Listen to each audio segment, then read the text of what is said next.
How's it going, everyone? It is Wednesday, June 30th, and you are tuned into the 2.5 Hoopers podcast, Laker legend Sasha Vujicic's favorite basketball podcast. The I'm your host. machine. I'm your host for today, Josh Rhodes, and with me I have 10 seconds of fame himself, George Martin. George, how are you doing tonight?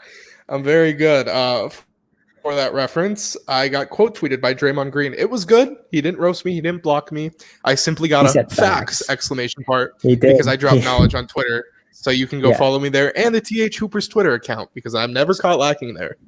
Exactly. George promoting the 2.5 Hoopers podcast as he should be. But yeah, he got Draymond Green to to agree with him. So that was awesome. No Lehman today. He's enjoying some time outside in the sun. Hopefully the sun doesn't toast him into a bunch of little creme charcoal pieces. But again, we don't have Lehman today. We do have quite a bit to get into. We have a couple games to go over. We have some interesting trades and asking prices for this offseason. And then to round it out, we have a couple of quote unquote Mickey Mouse reasons all playoff years are Mickey Mouse, because that's just our word of the year, I guess. But George, you ready to get into this? Sadly, for one game, yeah. All right. Well, that's not going to be the first game we talk about. We're going to rewind back to Monday night in a do or die thriller for the Clippers. Again, we've seen this over and over again. They managed to do it again. They steal game 5 against the Suns. This is the second loss at Phoenix this playoffs. They win 116-102. Paul George had a legacy game. No Kawhi Leonard this for like the last last playoff series and a half, I guess. 41-point career high. What's the most impressive thing, though? 75% shooting. 13 boards, 6 assists, 3 steals to round out his stat line. Marcus Morris and Reggie Jackson both poured in 20 points on over 50% as well. As for the Suns, though, Booker led them 31 on 40%. Ayton only had 10, and CP3 22 and 8. A couple notable things for the Suns, in my opinion, that Cam Payne struggled. 5 points. He only shot 6 times, didn't play that many minutes. He looked kind of hobbled. And the second thing, which I will let you transition to after I introduce it, Terrence Mann and DeMarcus Cousins, the two main centers for the Clippers this game. No Zubac. He didn't play at all. It was a DNP coach decision. George, what are your thoughts on that? And then give me your overall thoughts on the game. Ooh, I hate to be the bearer of bad news. Zubats actually was hurt, sprained MCL, didn't play. Yeah, Gotcha. So we don't know the outlook on him this series. But Boogie in general, yeah, he can stretch the floor. He can provide pretty good interior defense.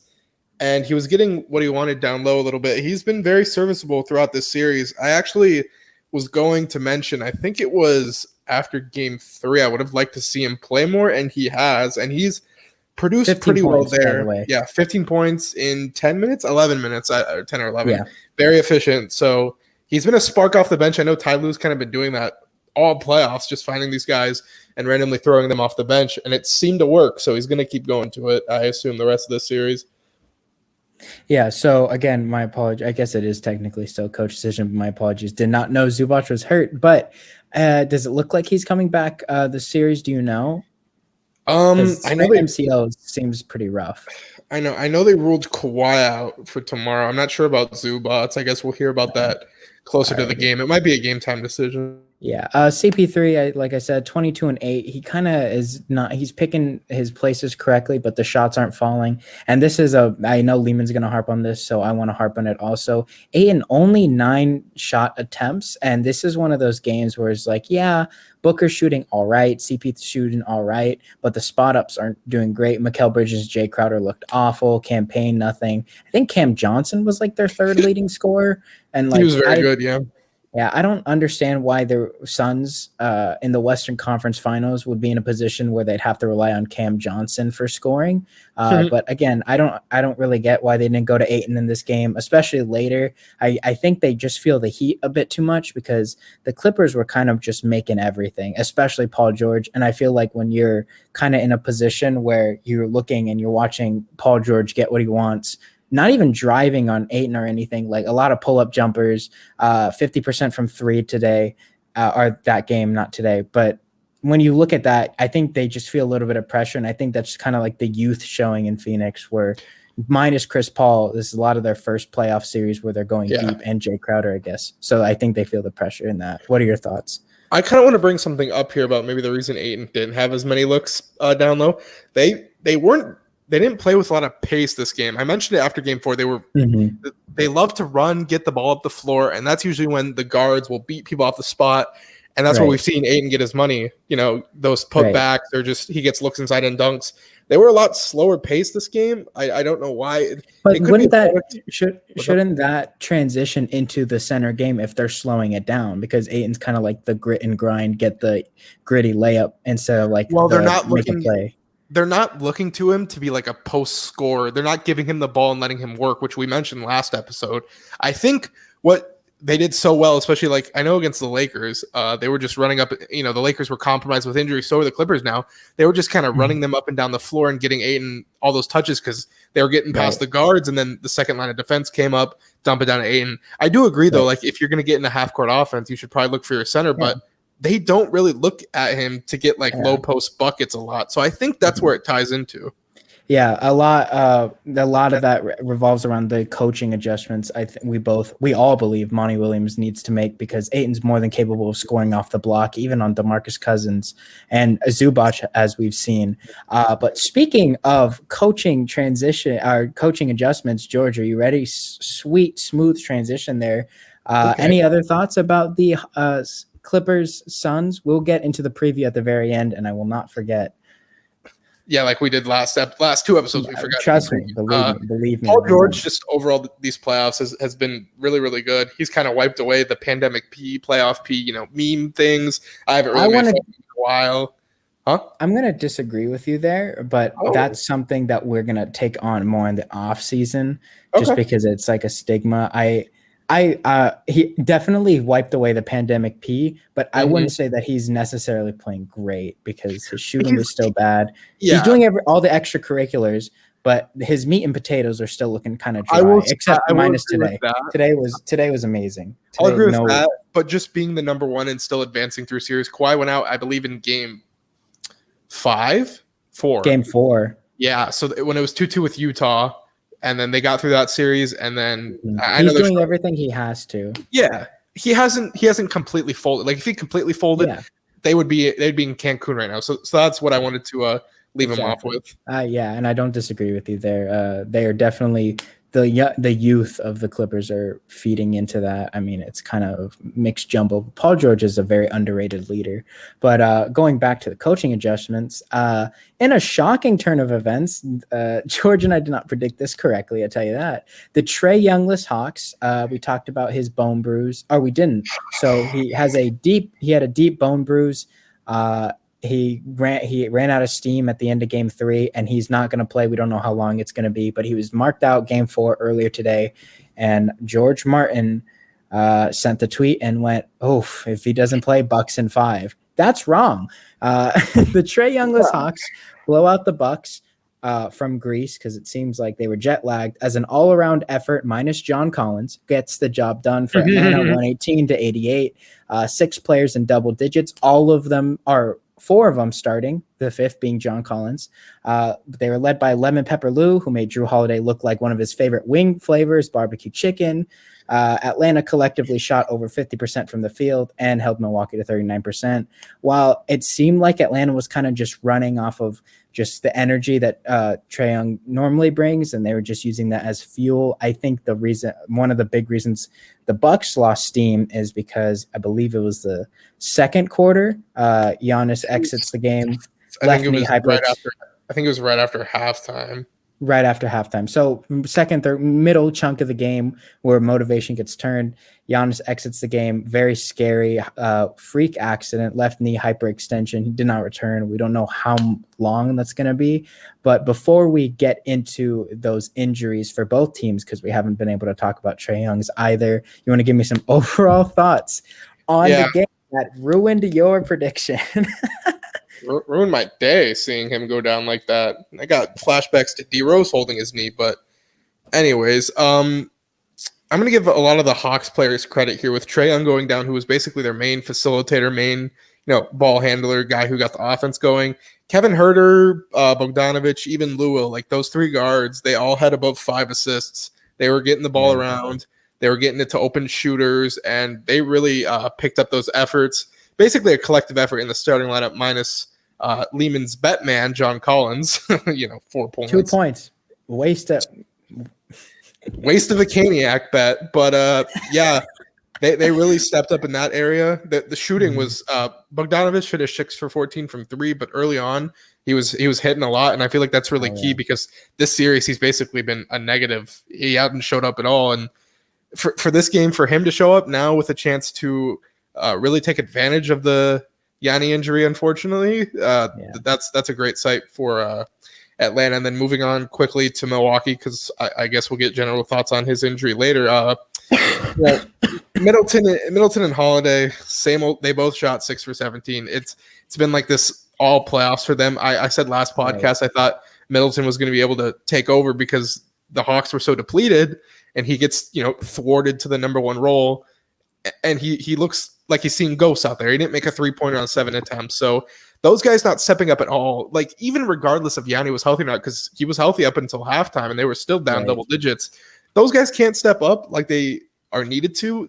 They lose this series even with Yanni healthy, in my opinion. So it's not looking good overall. Yeah, no, you bring up excellent points, and kind of just a play to summarize the game. Clint Capella hits a turnaround over the backboard shot, and it absolutely swishes. And Atlanta, I think every person in Atlanta, regardless of gang, regardless of opposition sides, all stood up for that play. It was if you're an Atlanta fan, you are having the time of your life. You've had a very rough decade, and for the new decade to start, it's a very interesting, very nice sight to see. But yeah, so just to finish this off, we do have 2 injuries to more superstars. Very unfortunate. Trae Young, again, we talked about his deep bone bruise. He tried according to insiders and intels, professional Georges, as I like to call them. They were saying that he was trying different doctors. He was trying different personnel to see if he can play. But at the end of the day, it was too much pain. And all of them were discussing just his limited movement. And it worked for the better. They didn't have to worry about a sluggish Trae Young. And so I guess we'll go into the other one. Left knee hyperextension for Giannis. He landed very awkwardly. It looked like his knee buckled, and Clint Capella's weight kind of pushed on it a little bit before it popped back into place. It was a left knee hyperextension, very freak accident. He had to be helped off of the court, which is never a good sign. I'm going to give this, after we've seen this game, which injury is more detrimental to which team? Is the Trae Young injury more detrimental to Atlanta just for this series? Or is the Giannis injury more detrimental to Milwaukee? It's 1,000% Giannis injury, and I say agree. I say that, and it's not even. This isn't an indictment on Trae because he's phenomenal. The Hawks, I think you mentioned this like pre-pod about the supporting cast. They were able to be up double digits even when he was in the game healthy, Yanni. Right. So it didn't matter. They looked like a complete team. Their offense didn't even look like it was taking a hit. Their defense was a lot better too. And I know Trae is not the best on defense, but without him, you kind of expect their defense to be better. And just with everything Chris and Drew have been doing, they can't step up with him. How can we expect them to step up without him? Mm-hmm.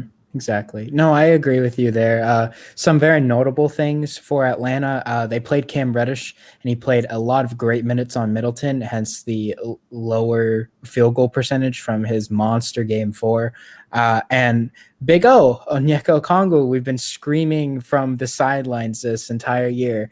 Play him, mesh him into the Capella role and ship Capella. And while Capella's had a great year, Big O kind of showed what he can do. He had a very good defensive 15 minutes on Giannis. And he also stepped up, got some good blocks, got some good boards. He's 6'9". He's on the smaller side, but I definitely think he could turn into a Bam. And I feel like he has a lot more potential for a jump shot than Bam, because Bam's trying to, I guess, develop or becoming more of a polished player. But again, potential is a completely different argument. But yeah, he's turning into kind of a Bam archetype. And we've seen that work for a lot of teams against the Bucks, and it turned out to work this time. Giannis didn't have that great of a first half. I mean, he did all right. He's 70%, 14-8, but it looked like he really struggled, and he passed out of a lot of shot opportunities that normally he would take. So I think those are my big harps. But yeah, I agree with you. Going back to that point, these are two very, very bad injuries. Hopefully we get an update on them soon. No clue. I assume Yanni will be having an MRI within tomorrow. I would expect, since they have a game in 36 hours. Yeah, so definitely both players are going to be updated around the clock. That both teams are praying that their star comes back. But that's it for the recap. Let me add one last thing really quick, and then we'll get into it. Cam Reddish, this was his first meaningful minutes. I know he came in game 2 when the Hawks were getting sandblasted. 23 minutes on 5 of 9 shooting, provided great defense, which he's one of their better perimeter defenders. And he was hitting threes, and he was confident that Atlanta crowd behind him. And like I mentioned at the beginning of this preview for this game, it's a bad sign to let their shooters get going, because they weren't great early, and now they're confident. Now they're going to walk into Milwaukee potentially with no Yanni, and they're going to think this is our game to take. And then if it gets back to Atlanta, who knows? So that's all I wanted to add. And no, perfect point. Yeah, it's the Trae Young effect. The confidence leads to results, and Cam Reddish has been one of those players that has probably most been hurt by Lloyd Pierce's coaching, because it's like you shoot out, you're out. And Nate McMillan's done a great job raising the kid's confidence. I think he has skyrocket potential. So very good for him to be playing these meaningful minutes now. But we will revisit those two series because they both play before our Thursday pod. But moving back out, because we are going to talk a little bit more about off-season, and then we'll talk about some playoff action before we end up returning to the preview. So first thing I want to bring up to you is we're going to play a game, actually. You ready to play the game? I'm looking at the clock, and I can't believe that it's only been 17 minutes. Wait. What game? I'm blanking. So the game I'm going to call it's not really what's more likely, it's just likely situations. I'm going to name some things, trade package scenarios, some free agency scenarios. This has kind of been ignited by our loving Laker roster and free agency. They have announced, or I shouldn't say they have announced, one of their players that is a free agent, Dennis Schroeder, has announced that his asking price this offseason is $100 to $120 million. Now, to be fair, he did not discuss how many years that would succumb to. So 6 years, $120 million is $20 million a year. We're going to go with it's probably he wants a long-term max deal. He's probably looking for a certified home. He's been a travel guy for a while. Probably is not really enjoying it too much. So I'm going to give you two more likely. We'll do a what's more likely. You know what? Why not? Okay. What's more likely? The Lakers get Dennis Schroeder on a discount, or Dennis Schroeder gets what he wants and a team signs him for the 100 to 120 million. Hold on. Can you hear me? My mic went out for a second. Yes, you can. Okay. I think a team. I'm going to cheat here. You know, I like to cheat on these. I think a team is going to sign him for what he wants, but I think it's going to be an assign and trade. Oh my gosh. Okay, but at the end of the day, they get the contract, and they have the 6 year. Okay, that's fine as long as the team gets him. Yeah. So you're saying that. I also agree with you.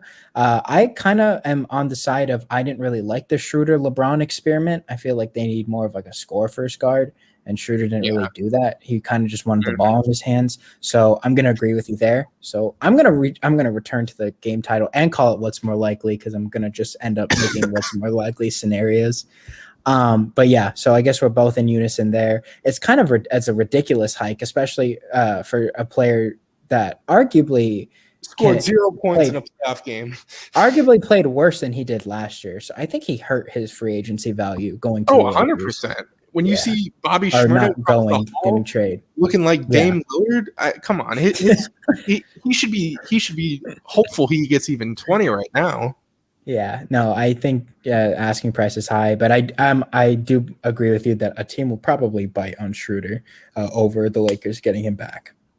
So we're going to move on. I know we talked about Damian Lillard, but a team that's been screaming from the headlines, New York, they are quote unquote monitoring Damian Lillard.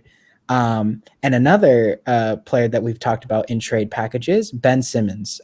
Philadelphia, I don't know really what's the issue there. So I'm going to give you two scenarios here. So what's more likely? The Blazers push Dame out, or the Sixers trade Simmons? Oh, Sixers trade Simmons. I mean, did you see the exit interviews they had? They've had some pretty rough ones. I'm in agreement with you, although I'm not entirely sure if either of them will get shipped. I'm kind of thinking both teams rock with what they got, because I have seen some general manager and like up heads, like the managers for the Sixers, claim that they want Philly in their Simmons in their long-term plan. So I don't think either of them get traded, but if I had to pick which one's more likely, I would probably agree with you that Simmons. So we have seen some more realistic trade packages, but of course, you always got to include the crazy ones. The Knicks, with absolutely nothing to offer, are monitoring Damian Lillard to see if a trade is coming up. And on the other side, I talked about this a little bit on Sunday. The Timberwolves badly want Simmons, and that's kind of why I brought it up, because they really, really, really want Simmons. I don't know what they would give him up for, but again, these are talks about two teams that have pretty good chemistry in terms of their 1 and 2, Dame and CJ for Portland and Cat and D'Lo for Minnesota. So what's more likely? Timberwolves make a trade for Simmons, or the Knicks make a trade for Damian Lillard? I'm going to say Simmons to the Wolves is more likely. And I know I called the Knicks a wild card team, but after the podcast, I looked up their right, their roster right, and their assets, and I went, oh, wait a second, there's no way they can get him. And also, underlying thing, I know Cat and D'Lo are kind of like bros, but I think Cat and Simmons are pretty close too. So I mean, it's D'Lo and Simmons. They played high school basketball together at Montverde Academy. Oh, okay. And Whoops. And Cat and D'Lo are now. So I still think it makes more sense, because Timberwolves are lacking in defense, and Philly will take any point guard that can score or look to score. Exactly. Look off a layup. So I think something can be made there instead of a Portland, New York mega swap. Great. I absolutely agree with you. It's just one of those trades. We talked about it when we talked about the Nets, Kyrie for Simmons, just straight up. This is just one of those where it would work for both teams, but just because of outside of basketball perspective, it's a trade that probably won't happen. But I would like to see it. I would be very cool to see Karl Anthony Towns, who probably has a better jump shot than most centers in the league. He's probably has the most offensively scoring-wise polished game. Jokic probably has the full package. Pause. But I would agree with you there. So here we go. New York Knick talk. Another player that they're talking about, and they're probably going to offer the max that they can, because they have a lot of money. I think they have over 55 million or something like that. I saw. Lonzo Ball is a big name that's been going around. We'll have to see what the Pelicans end up doing, but I'm going to give you a what's more likely. Who is the starting point guard for the New York Knicks come next season? Who's more likely to do it? Lonzo Ball or Derrick Rose?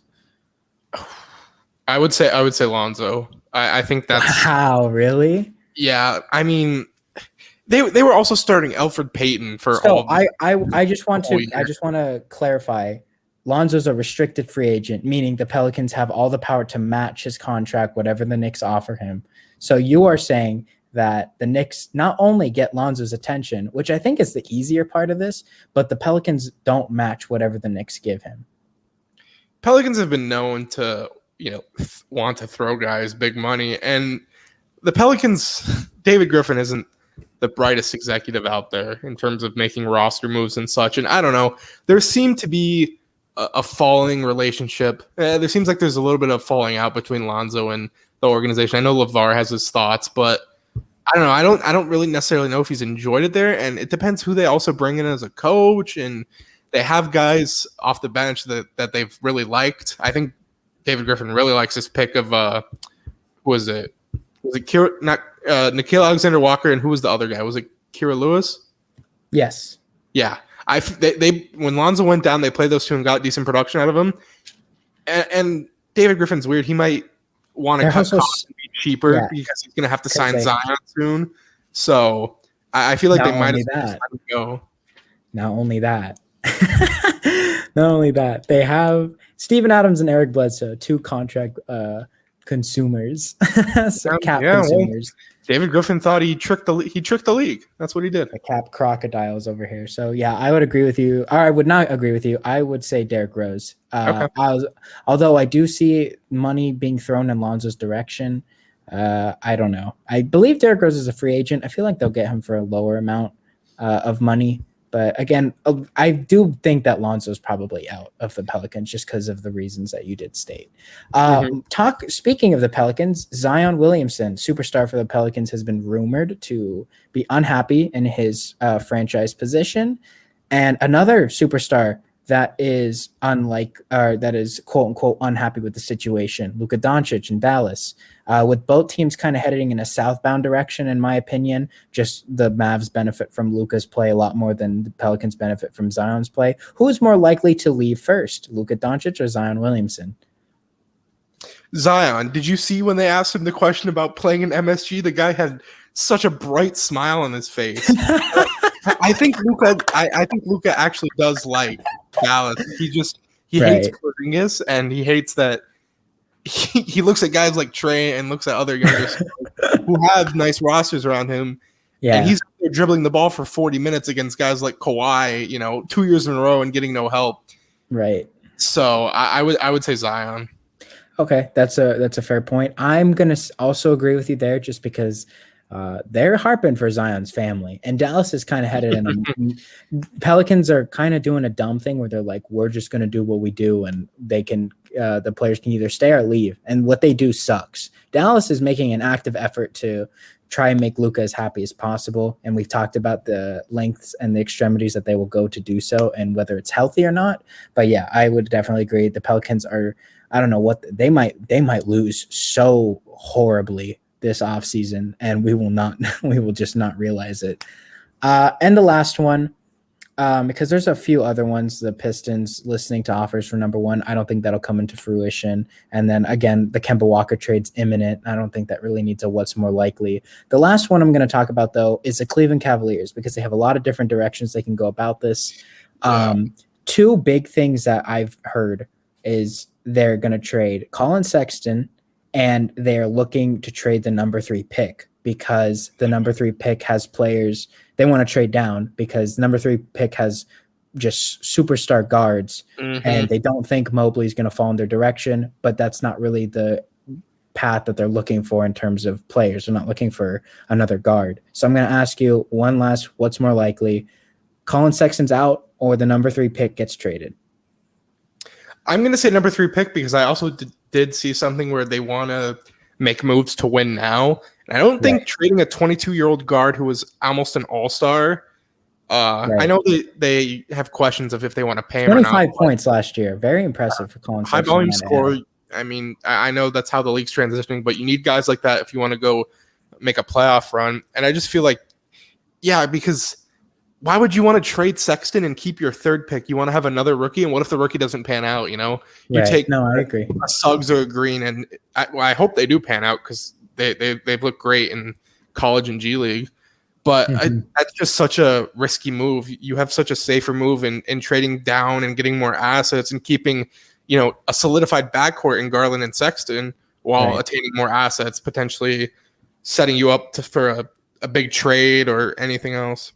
All right. I agree with you in the aspect that they should look to trade the number 3 pick over Sexton. However, I think Colin Sexton's out, because him and Garland are both 6'1", and only one of them can play point guard. The other one probably is not going to thrive as a shooting guard.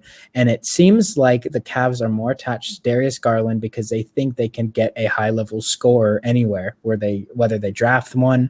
Jalen Green would probably be the pick if Sexton is out.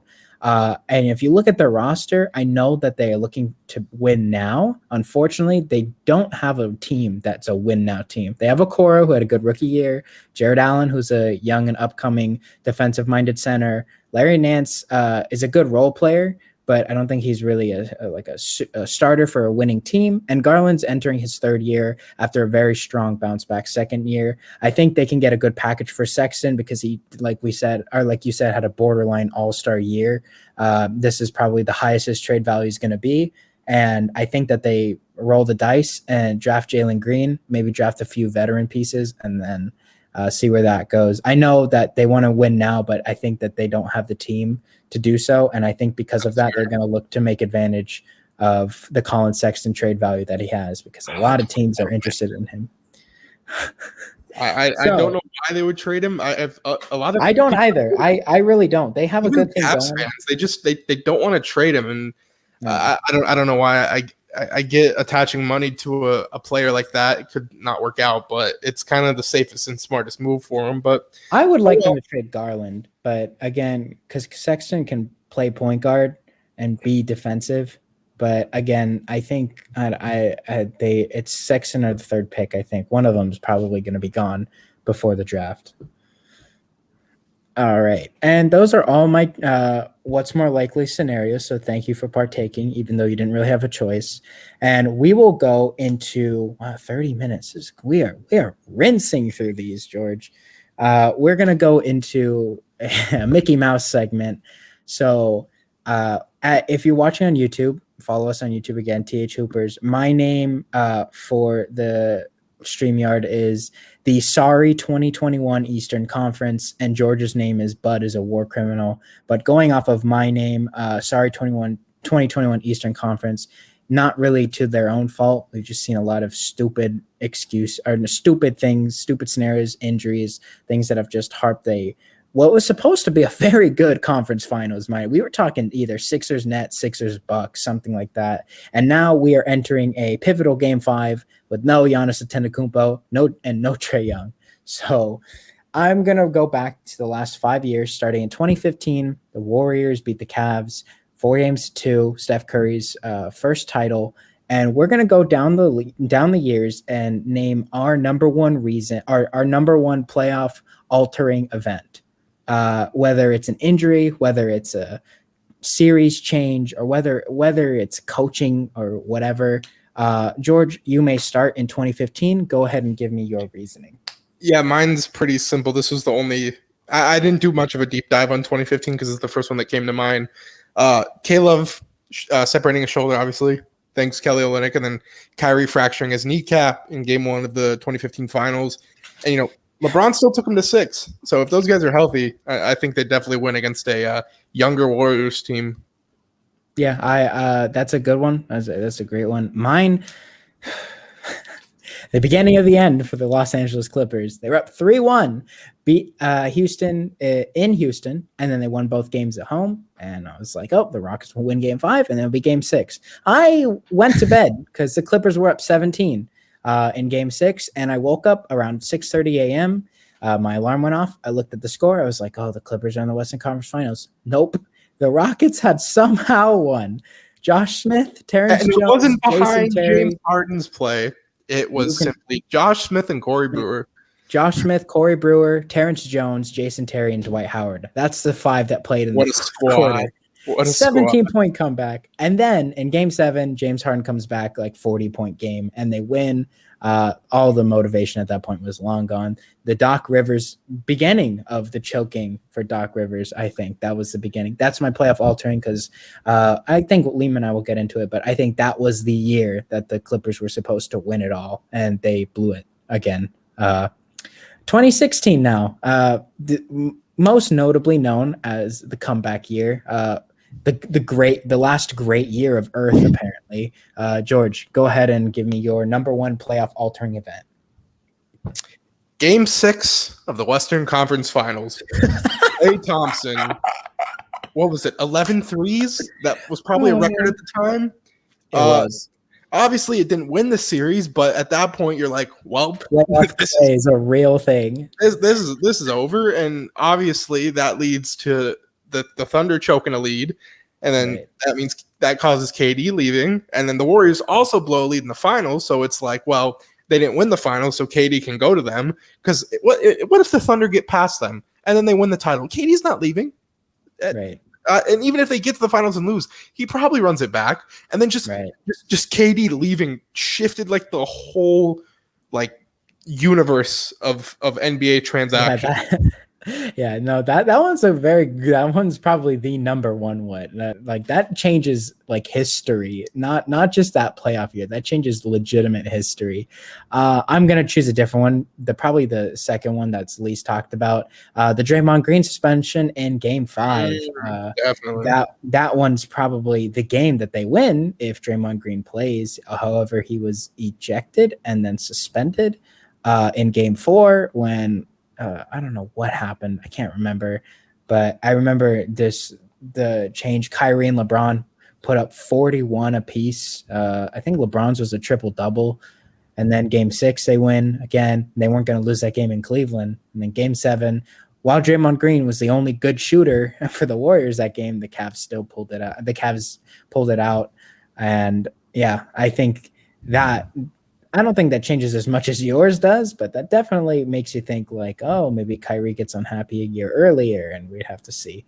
2017, this one's pretty cut and dry. But George, go ahead and give me your number one playoff altering event. So 2017, the first one, Zaza shuffling under Kawhi's feet in the which led to a Warriors sweep. KD's first year, they're up 20.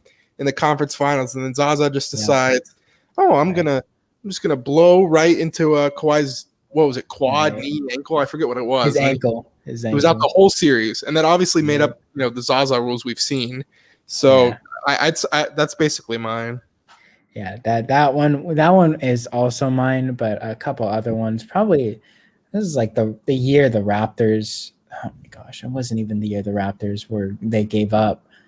I don't know. That's probably the only one. Also, that was the year Rondo broke his hand when the Bulls were up 2-0. I know that doesn't really change much. That's a good one, also of who wins the finals, because both those teams really weren't going to contend for a title. Well, maybe Boston would have, but had they lost, so not Boston. I guess that would be mine. This is the year the Boston Celtics sat down and went, "Wow, Isaiah Thomas can't win us playoff games because we almost lost to John Wall and Bradley Beal. So maybe we should look in a different direction." There's no real playoff altering event, but I mean, I guess.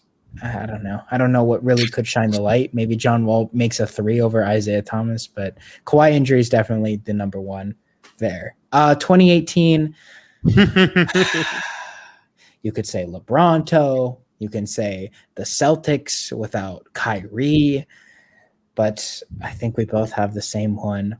You can take one of them, and I will take the other one. Yeah. One word, LeBron. Just dismantling the East, and the Raptors not getting over their demons for, what was it, the third year in a row? How did Victor Oladipo, and I remember calling this series, I was like, Cavs in 4. Like, there's no way Toronto wins a game. And they swept. How did Victor Oladipo and the Pacers take LeBron James to 7? LeBron went to 7 twice in the Eastern playoffs. And there was one series in Toronto. It wasn't Toronto. Ladies and gentlemen, and here's mine. This is the angriest I've ever been with a team, and the saddest this is like probably outside of the Lakers moments of my life. This is probably like top 5 saddest I've ever been because of basketball. And it's because the Houston Rockets lost to the Clippers. They're up 3-2 at the end of the game. Chris Paul hurts his hamstring, and then they lose Warriors. They lose Game 6. And then Game 7, they missed 27 threes, not in a row, just in total. Or was it in a row? It was in a row. I think it was in a row. 27 threes in a row. One of the worst games I've ever seen in my life. They were leading by 10 at halftime of Game 7, and then they stopped making shots. Chris Paul doesn't get hurt. I'm still a firm believer that the Rockets, Harden and Chris Paul, hoist a trophy. Who was going to stop LeBron? Trevor Ariza? The Warriors swept. The Warriors swept the Cavs. Because Disney was going stupid. As George's computer apparently. Oh, you heard it. Okay, we'll move on because that gives me nightmares. 2019, George, go ahead. I have a few again here. I'll start with unfinished business, as PG and Russ went out in 5 games to Dame, which caused them to blow it up in the preceding offseason. But to be fair, did Oklahoma really have a shot at winning that series? No, but I just felt like it did alter, the landscape. But I guess it's it did not. end the Oklahoma City's franchise. Like that Yes. literally has accreditation to it. And then I have 2 more. I know I'm kind of taking a no. Go for it by all means. Blazers choking a double-digit lead in every fourth quarter of the Western Conference. Stop. Fourth quarter I forgot that happened. 10 points and led to a sweep without KD. KD was not there. And no Steph either, I don't think, for one of the games, because he came back, I think, halfway through the series. Was game 1. It was early on. But no KD for the whole series. Yeah, that's horrible. And then segueing my way into my last point, KD rushing back in the finals, and then Klay tearing his ACL on a dunk. Thank you, Danny Green. That one really changed the outcome of the playoffs. Yeah, it was nice to see Toronto win, but of course, we kind of have to put a little bit of a sticker next to it. Mine's going to be the LeBron James injury, because I think that if LeBron doesn't get hurt and the Lakers don't go from fourth after Christmas to 12th in a span of like a month and a half, we might see a completely different team. This changes the idea. They're like, oh, Brandon Ingram, like we're all talking about how good he could be. He didn't really show up. That's kind of the reason he was centered around package, just because the potential. If Kuzma doesn't have that good of a year without LeBron, maybe he's the one to go, and we see BI, LeBron, and AD or something completely different. Or maybe Lonzo stays instead. But again, here we are. We got stuck with the worst of the 3. We still have LeBron, but again, I think the Lakers could have made some noise. Maybe even if they were like the 4th seed and they take care of whoever they played in the 5th seed as the 5th seed, and they play the Warriors in the second round. No Kevin Durant, who knows? They could have gotten the conference finals, but they wouldn't have beaten those Warriors, not at all. Oh, you never know with injuries. Again, we'll go 2020. I think yours is probably the Mickey, this is the development of the Mickey Mouse season. But go ahead and say it. I don't want to steal it from you. Walt Disney World Resort, aka the Mickey Mouse Cup. Does that need any further explanation? Or? No, sir.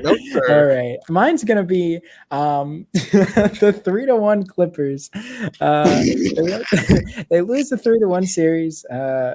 And it was that kind of just, it didn't really destroy anything, honestly, but Montrezl Harrell left, and you have to wonder if the Clippers, if they beat the Nuggets in 5, if they really, because we were talking about how afraid we were of the Lakers playing the Lakers playing the Clippers.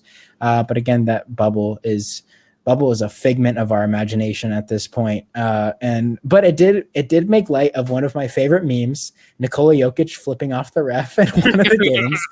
Yeah. It's a very funny meme. So I guess thank you, Clippers, for blowing the series. And we will get into this one, 2021. This year, as of right now, what is the most playoff-altering event for any team? Soft tissue injuries and Solomon Hill. So you're going full Lakers on this one, and with good reason, in my opinion.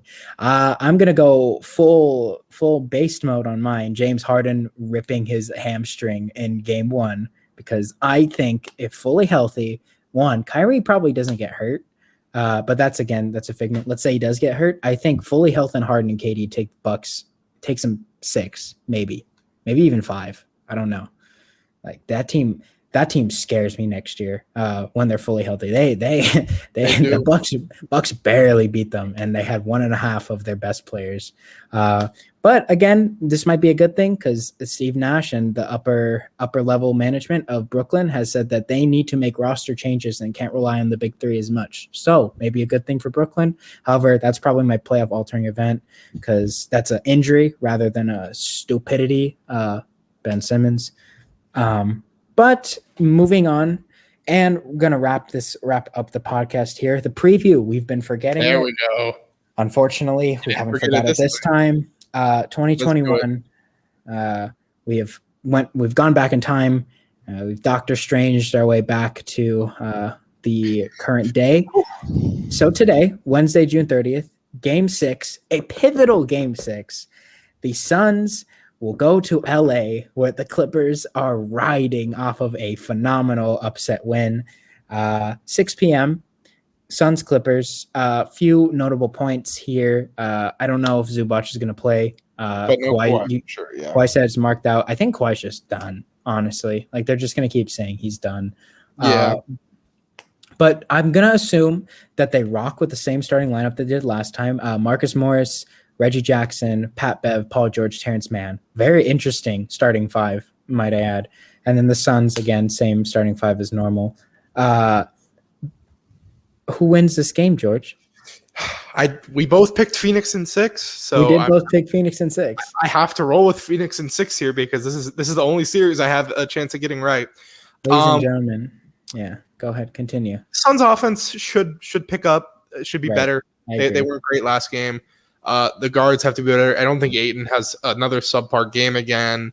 And I'm not going to say PG isn't going to have a good game, but I don't think he has this great of a game shooting wise. I mean, he was like 70, it's like 80% from the field. Like I don't that's crazy. I don't see that next game. So I'm gonna take the Suns here. Is this a blowout or is this a close one? Like 6 to 8 points. Okay. I want to agree with you, but but I have been so bad in the Eastern Conference, like horribly bad. And I want to take the Clippers so bad. Shout out Jay Guardhouse, the little Paul George hero in me as a 13-year-old kid looking at Paul George try to take down the Emperor LeBron James. I might take the Clippers on this one. I think that Chris Paul doesn't have a good track record, and I know I picked Suns in 6 initially, but I did say. I know Lehman's going to call it Mickey Mouse. George's computer is agreeing with my point here. I keep getting error messages. I know Lehman's going to call it Mickey Mouse, but I did say it could go 7, and I think it does. I think the Suns still take the series, but with the Clippers, Chris Paul can't blow another 3-1 series. It's crazy. It's crazy. I don't know. I'm going to watch Paul George hit a massive green light over Mikal Bridges. The hype is going to be there. Terrence Mann's probably going to do something. I don't know. Booker hasn't shot well in LA, period, I think. Like, just Staples Center, he becomes a brick house. And that's good because he had 47 on us in the closeout game, but no, when he plays the Clippers. Oh, that's right. That's right. Never mind. He had one good game at Staples. It was the closeout one. Maybe we get a repeat.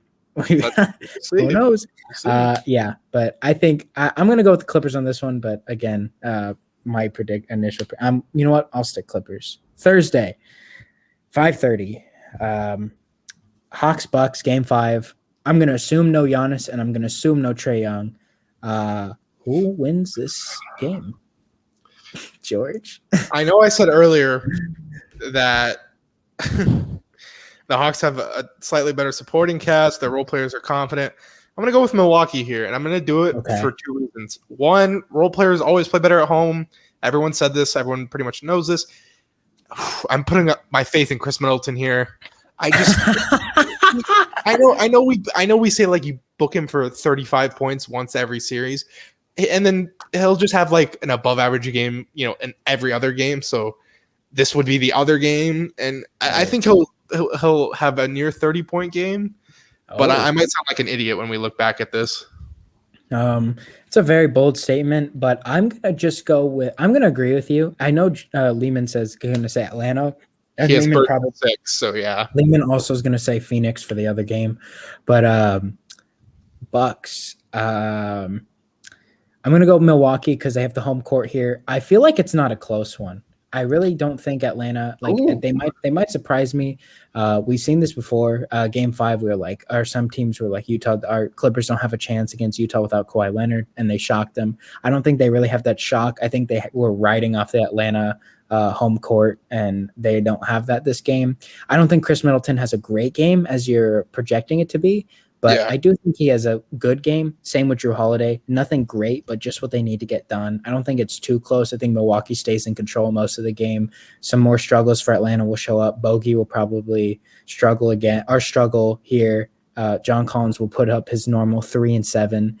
But yeah, I'm gonna agree with you here. I don't know. If Trae Young does play, I will say that Atlanta probably wins that game. I would probably take Atlanta in convincing fashion. Yeah, so that is what it is. But we will mark it if neither of them play. Milwaukee, and then Lehman will say Atlanta, and then for the other one, you and Lehman probably agree with Phoenix, and I'm going to say Clippers. Okay. But George, under an hour. A lot of good talk. Very concise, very a lot. Exactly. Thank you guys for listening. Again, follow us on Instagram, Twitter. I'm sure Lehman will put up an Insta post after he listens to it because he has no idea what we're talking about at this moment. I have to figure out how to upload it myself before. Please, this one was another good one with us. You can't lose this one. George and I just have bangers, and I just forgot to post the other one. But again, thank you guys for listening or watching on YouTube. Again, follow us on YouTube, Spotify. Make sure you follow us Insta and Twitter because George is never caught lacking on his phone. Sure. Thank you guys for being an OG, and we will see you Thursday night. Have a good one. Woo!